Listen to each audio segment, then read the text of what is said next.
Warning, what you're about to see is gonna piss off every single BMW fanboy. Because there are two things about the second generation M3 that nobody wants to hear, but they need to. First of all, the BMW that cemented the winning formula for the M3 wasn't the original homologation-spec E30, it was this, the E36. And if you think about all of the things that make an M3 the ultimate version of the ultimate driving machine, here it is. Secondly, the US-spec M3 didn't have the full-fat M engine, and I'm here to say that's a good thing. If you look back through history, that was the right engine back then. Then if you look back through 30 years of repair bills, or lack thereof, turns out that the US-spec M3 is the E36 to have. I'm gonna get crucified. Oh, come on, bring it.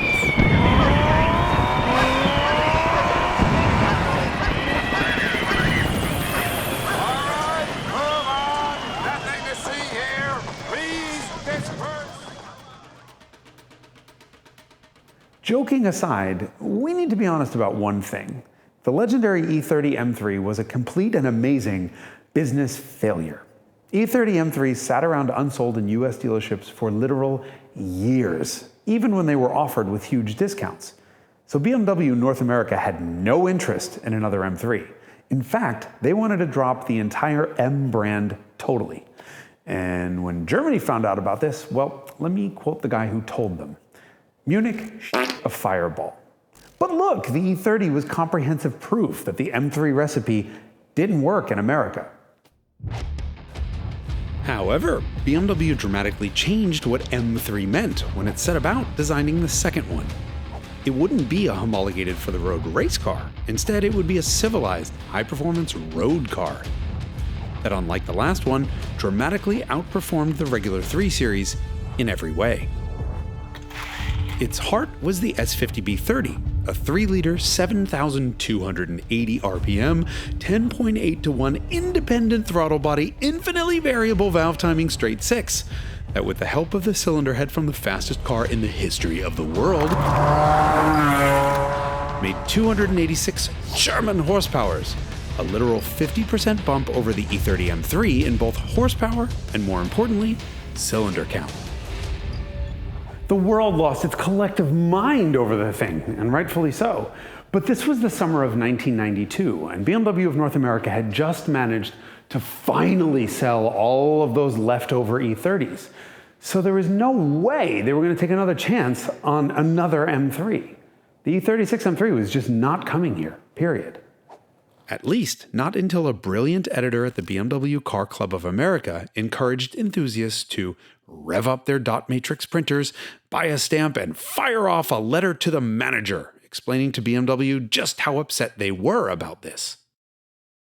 Eric Wensberg was BMW North America's first ever M brand manager, and he was absolutely thrilled when 150 of these letters came in, littering his office. And these were well-reasoned, heartfelt letters written by people who said they'd promised to buy an E36 M3 if BMW brought it to America at a reasonable price. At a reasonable price, that is a key point. The S50B30 cost an absolute fortune to produce, and Wensberg knew that if that engine was in it, the M3 would have to cost something like $55,000. And at that price, he could sell maybe 50 or 100 of them. Remember that number. However, if he could sell the M3 for $35,000, well, then he could sell thousands of them. And so, if the M3 was to be successful in the US, the S50 had to go. In its place would be the regular old M50 from the 325i, punched out to 3 liters and wearing more aggressive cams. And yes, M actually did the work.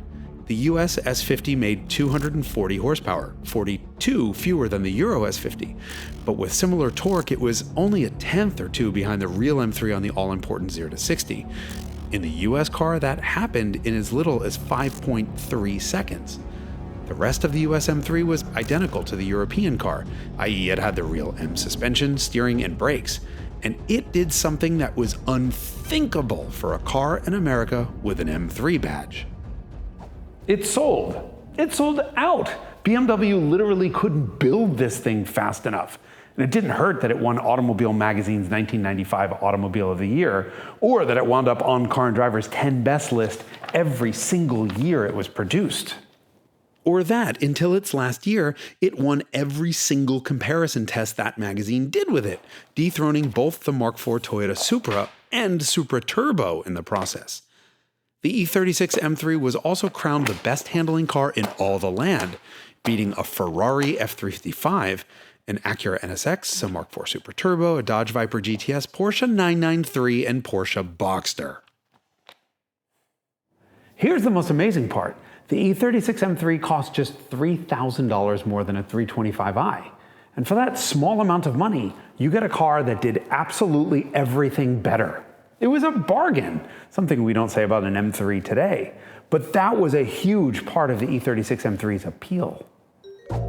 Remember that prediction about how many units BMW could sell if the price was 20 grand more? Well, that happened.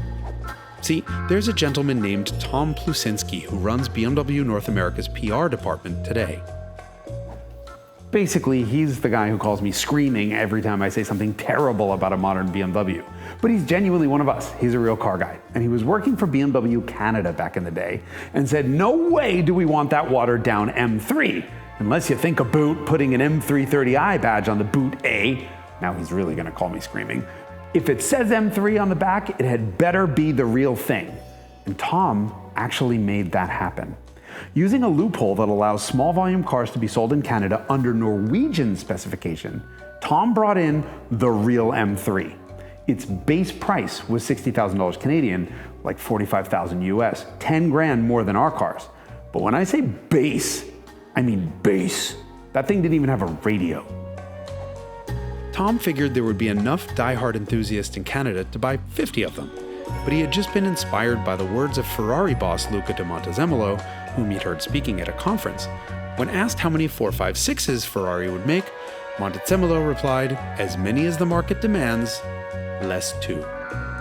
So instead of 50, Tom limited production to a nice round 45 and gave each one of the cars a numbered plaque. When the order books closed, BMW of Canada had 42 orders. In the knockoff M3's first year of sales in the US, BMW sold 5,800 of them. Look, Canada's a smaller market, and I don't want to take anything away from Tom's epic achievement because he's genuinely a hero for getting that car into Canada. But that's the difference just $10,000 made. 42 units versus almost 6,000. In other words, had BMW tried to sell the Euro E36 M3 to Americans, it would have failed like the E30 did. And there would be no M today. Period. The E36 M3 was an easy sell because of its performance, but the regular old base E36 was a bit of a hard sell because of its interior. See, one of the targets for the E36 was to be 80% recyclable. An E36 is 11.6% plastic by weight. There are 357 pounds of plastic in this car, and in order to be recycled, they needed to be separated from any other materials. So when BMW designed the interior of the E36, rather than embedding substrate like metal inside the plastic, they used monolithic materials and just glued them together. And guess what happened next? The cars began to self-recycle shortly after leaving the factory. In other words, what started out as a crappy-looking plastic interior immediately fell apart. But that's the big and only real problem with the E36 M3. I mean, structurally they're sound, although the wheels do bend if you look at them sideways, and oh, well, that's a lot of smoke. Oh yeah, that's right. I guess they need a new cooling system every 3 or 4 days or something. But it's worth it, let me tell you, because the driving experience is just amazing. Oh, that's gonna cost a lot. The E36 used an evolution of the E30's front suspension with an all-new patented multi-link rear that BMW called the Z-axle. What this combination did was create a car that was wonderfully communicative in normal driving, like the E30, and then neutral, playful, and forgiving at the limit. That's not how most people would describe the snap oversteery E21 and E30, both of which used evolutions of the 2002's semi-trailing arm rear suspension. The E36 was a handling high watermark, because even the E46 that replaced it wasn't this well balanced. The E46 gained 260 pounds, the majority of which was over its front wheels. The E36 was the first in the 3 Series lineage not to be designed as a 2-door sedan first. It was designed as a 4-door sedan, and then the formal coupe came a year later. It had a more raked windshield, a lower roof, and different body panels. And the original M3 was, of course, a coupe. But BMW of North America begged Germany to please give us a 4-door M3. This wasn't some sort of car that rich people drove at the weekend. People drove them every day. The M3 was just as exhilarating to drive as a sports car, but you could throw your kids in the back. Well, 4 doors made it easier for your kids to escape. Eventually, Germany caved, and voila, the 4-door M3 4.5. It was mechanically identical to the coupe, and it carried no weight penalty. In fact, to show that the sedan was no less an M3, BMW took one racing with PTG, and it won its class at the 24 Hours of Daytona in 1998. And in the winner's circle, BMW put a taxi sign on top of it. Point proven. Unfortunately, you couldn't get the coupe's amazing Vader seats. However, the US sedan did inherit an all-new 3.2-liter.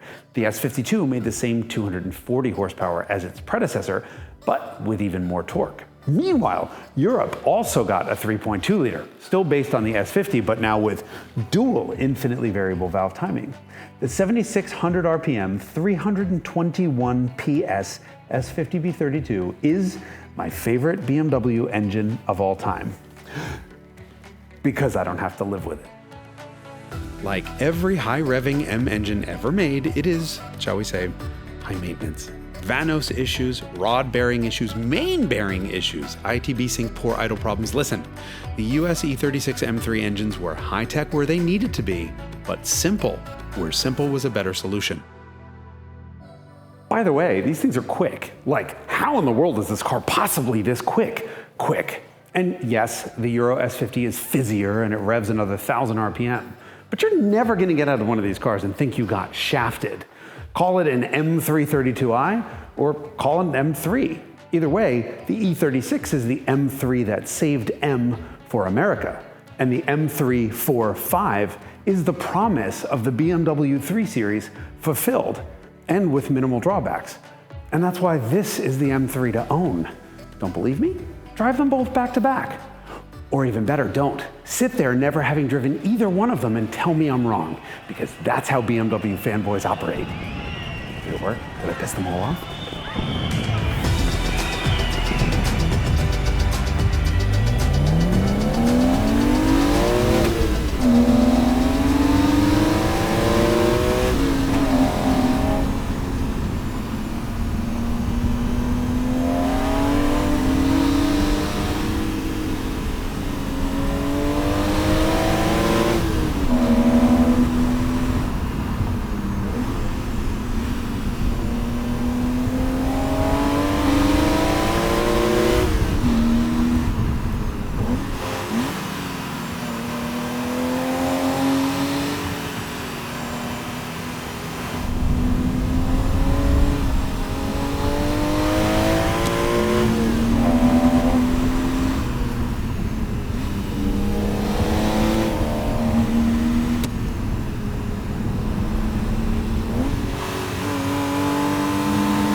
Okay, so you're just gonna keep the Ferrari framed out the entire time, right? Yep. Okay. Action.